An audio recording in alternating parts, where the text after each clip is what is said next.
So, for today's videos guys is nandito tayo sa Forest Hills Resort. Ayan, bulol.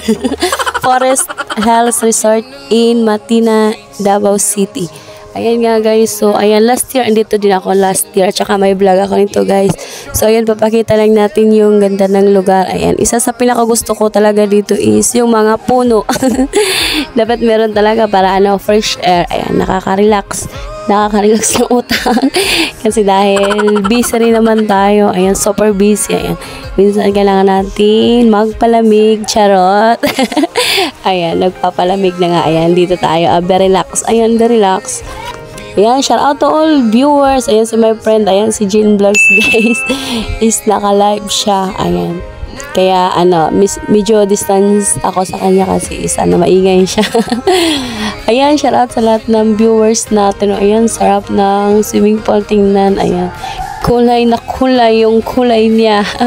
Ayan, diba? Magandang tanawin din dito. Tsaka, ayan, nakapag-relax na nga tayo. Dito muna tayo palamig. Hanggang sa ginawin.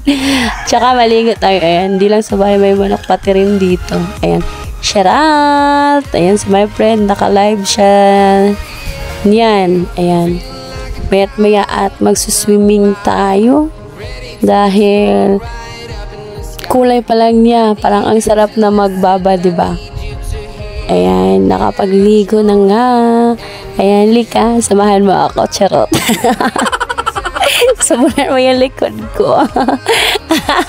Charot lang.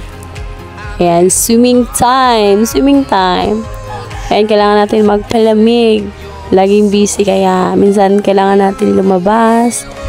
Ayan, nakapagligo na nga. Halika, samahan mo ako mag-swimming. Charot.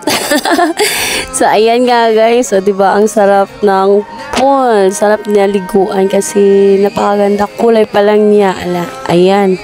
Parang sarap iligo. So, ayan nga guys. So, ayan yung likod niya. Ayan, very fresh pa rin. Very refreshing. Ayan. Ayan, langoy. Charot. Ayan. So, ayan nga guys. Nakapag na nga tayo. Nakapagligo. So, ayan, pauwi na tayo at samahan nyo kami. Ipapakita ko lang sa inyo guys kung gaano kaganda talaga yung lugar dito. Kaya, isa sa pinaka gusto ko ding balik-balikan. Kasi is maraming mga puno. Bukod sa maraming puno, mahangin talaga siya. Tsaka malamig yung lugar. Bukod sa maganda yung swimming pool niya, napakalamig ng lugar. Ayan, meron pa dito mga dito guys, pang baby, pang bata. Ayan. Pero pwede ka din naman maligo niyan kahit malaki ka na. Ayan, pwede ka naman maligo din dyan. Ayan. No limit siya. Nasa'yo na yun kung maliligo ka dyan. Ayan. So, ayan, di ba? Ang ganda ng lugar. Ayan, kasama natin si Jean Vlogs. So, ayan, shout out to all viewers. Thank you so much sa walang sawang suporta, syempre at sana wag sana kayong magsawang mag-support sa aming live streaming. Ayan guys, thank you so much. Thank you for watching. Bye.